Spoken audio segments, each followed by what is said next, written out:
À 1h30 de Séoul, nous avons rendez-vous avec Lee Min-bok. C'est un réfugié nord-coréen.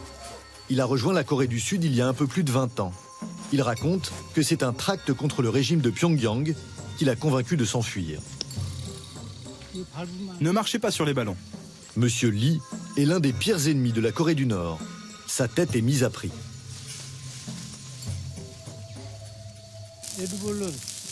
Je suis en train de fabriquer des ballons. On va les remplir d'hydrogène et leur attacher des tracts.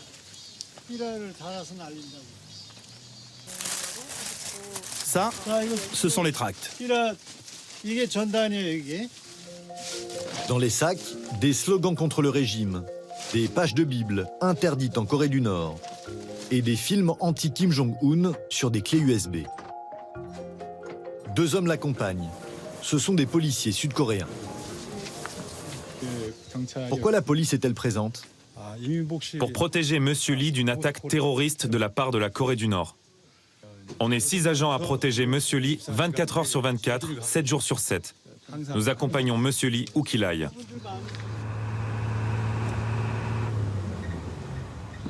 Est-ce que ça déplaît à Kim Jong-un, à votre avis? Bien plus que ça. Les Coréens du Nord ont déposé plus de 200 réclamations.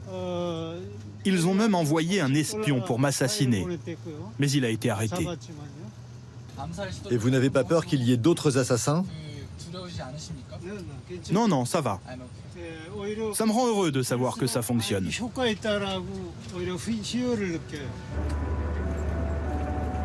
Après 2 heures de route, nous atteignons notre destination, au milieu de nulle part. La Corée du Nord est à portée de ballon.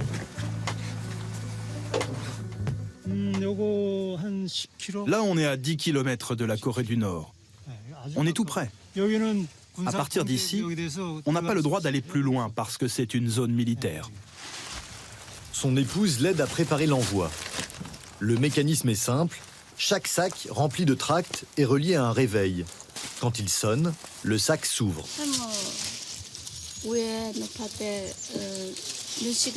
Après avoir voyagé quelques heures dans les airs, les tracts vont être dispersés.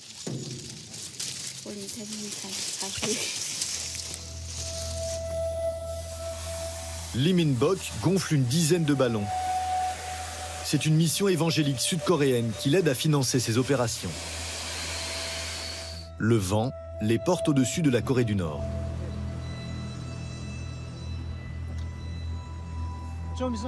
Bientôt, on ne pourra plus voir les ballons.